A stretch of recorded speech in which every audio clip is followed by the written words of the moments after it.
Today I'm going to show you some insight on my process and how I make my Photoshop posters, something I've been getting into the past few months besides my regular digital art. Whether you want to learn for yourself or just enjoy my process, I hope you get something out of this video. For my setup, I have my color, swatches, gradients, and patterns all easily accessible at the top, my properties, and then most importantly, the layers tab. I also usually keep my history open on the side. You can go to the window tab to find which windows you want to add to your workspace that works best for you. While I look for photos to use, I'll tell you why I think I'm qualified to make this video. Well, first of all, someone asked me to, but I've also been artistically creative since I can ever remember. Being raised by parents who are artists, that was constantly encouraged. I'm disabled, so while most kids would play outside, I was inside on the family computer creating in Photoshop. While these were absolute monstrosities, it helped me get used to the interface and tools at a young age, setting me ahead of most of my generation. Before my skills were developed like they are now, I grew up watching YouTube videos of Photoshop time lapses.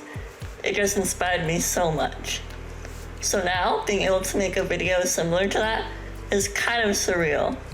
Okay, so at this point, I already have so many photos of Olivia, but I realized I needed even more, so I went to Livy's HQ Twitter to download ones I liked. Huge props to one of the main photographers, Miles Leave, who takes pictures of Olivia almost every night and edits them right away from the post so quickly.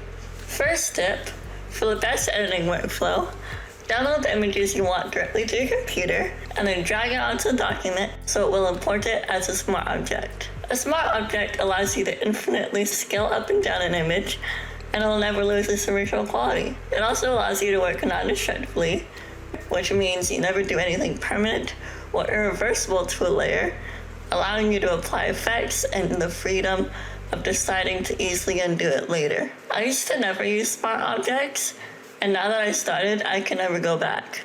Time for the fun part, cutting out photos. When you want to remove the background of an image, it's called masking. So, I'm going to teach you how to mask. When cutting out an image, it's most important that the only cut off part of the person is their bottom half. It's not ideal to have their hands or arms cut off, but if you really want to use the photo, just make sure to hide those cut edges with other images on top. When you have the layer you want selected, you're going to click the tool on the left that is the dotted box, then you go to the top and click Select and Mask. That's going to open a new window. You can go over the tools on the left to learn what they do, because I'm only going to be going over the ones I use the most. You'll see some settings on your right. This affects the edges of your mask. These are the settings that I've found work best for me. For the easiest workflow, check the Remember Settings box so you don't have to enter it every time you mask a new image. A little warning though, if you mask a layer and go in to edit the mask again afterwards, it will double those effects, which is not what you want. So just stick to editing the mask in the Photoshop document itself if you want to make changes later. Up here is your view mode. There's a lot of different options to help you see the contrast between what's masked and what isn't, but I use the overlay mode. You can choose any color you want with this, so just choose whatever color makes it easier for you to see the image you're working on. This slider changes how dense you want the color to be. The best thing to get you started is to use the object selection tool. This can usually detect the subject in your photo, and it makes it easier for you. Depending on the contrast between the subject and the background, it has a harder time.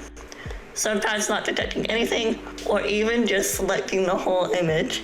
That's why it's just a good starting point, and we'll do the cleanup later ourselves. Sometimes it'll detect the whole subject, and sometimes it'll do it in separate pieces. So just keep clicking until you have everything you need. Okay, now cleanup tips. For harsh edges, I use the lasso tool to clean up the bumps that the object selection tool creates. It's up to you how much you want to fix. It can get quite tedious, so I usually get lazy and don't do much cleanup on the smaller images that I know will not be the focal point. Also, while you're using the lasso, make sure to go back over the spots if you had to select multiple times with the object selection tool. As I've noticed, it tends to create really small gaps between them, and you don't want that. The Define Edge tool is magic. It makes masking hair so much easier. It works best if the hair is darker than the background and vice versa.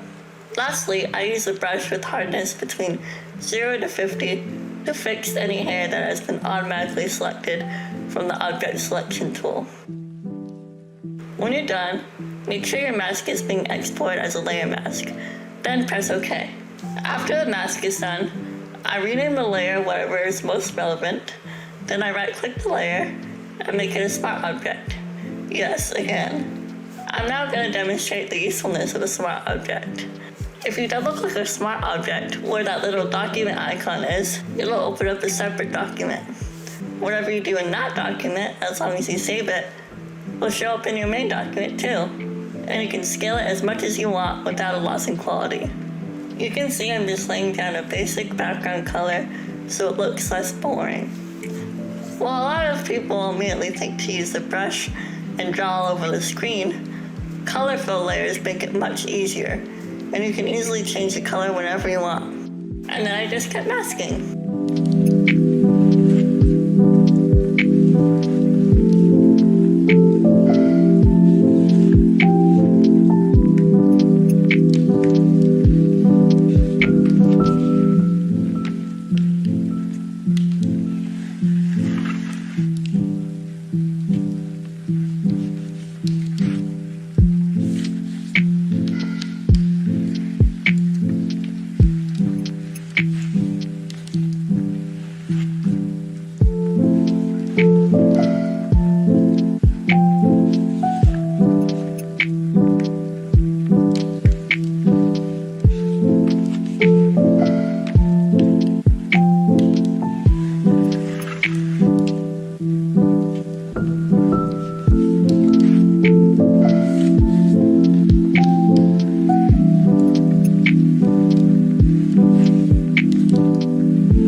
At this point, the concept is starting to come together.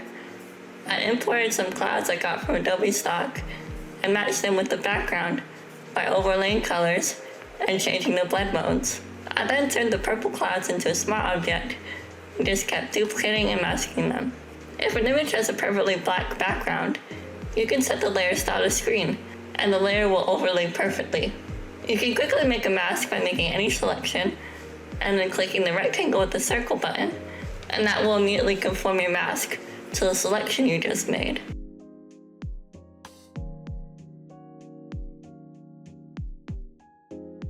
I use the color balance adjustment layer on some images so they match the lighting of the main image, changing them to look less yellow and more pink.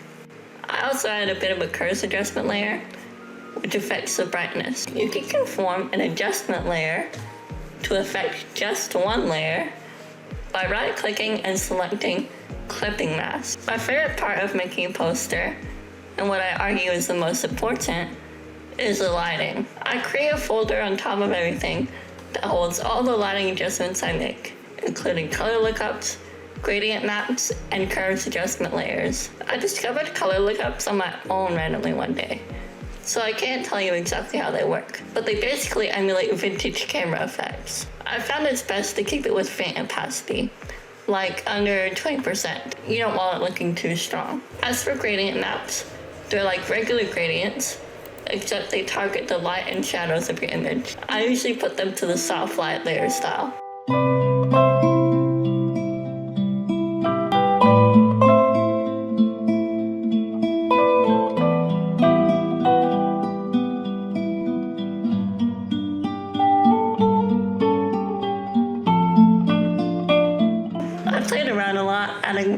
sparkly overlays I had from Adobe stock, and just experimenting with layer styles. I always go into a project with an idea and theme in mind, but a lot of the time I end up just coming out with something I wasn't expecting at all. That's just what art does.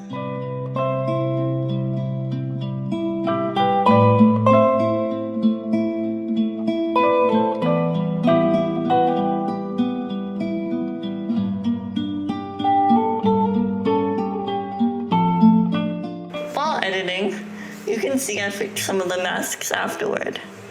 To add to a mask, make sure you have the box next to layer selected, and then you paint black to erase and white to reveal more of the image again. If you double click anywhere on a layer, other than its icon, you can open up blending options, which allows you various different effects you can add to a layer.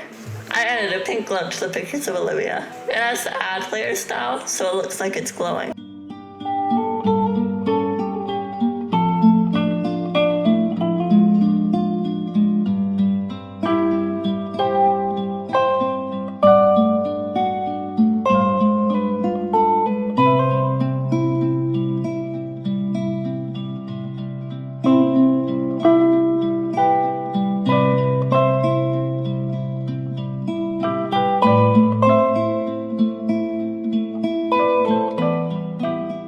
For dynamic text, you can use the pencil to create any shape you want. Use the text tool, hover up the shape you created until you see a T with a wavy line, click, and then your text will go to that shape you created. Delete your original shape layer, and you can edit your text to look however you want. It always takes me forever to find a font that I think matches the vibe I'm going for, as you can clearly see in the recording.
Now, for some reason, I tried something new when I was filming a literal tutorial.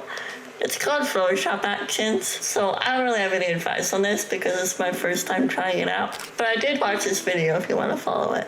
Anyway, I was having quite a bit of trouble with it for a while, and I think it was going extra slow because I was recording, so I just stopped the recording for a bit. Eventually, I got a glow I was happy with. Off camera, I added some interesting paper and vintage textures on top of everything for the last touch. Again, utilizing the screen layer style to be able to overlay the specks and dust while still keeping my original design. I also added another curves layer to add back some contrast I lost with the overlays. And here's the finished product. For comparison, here's my first poster that I made in April. I've improved a lot. Hopefully this can show you that practice really pays off. Please don't be afraid to try.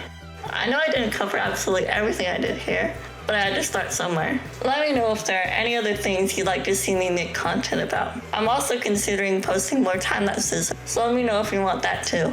If this does well, I'll see you soon.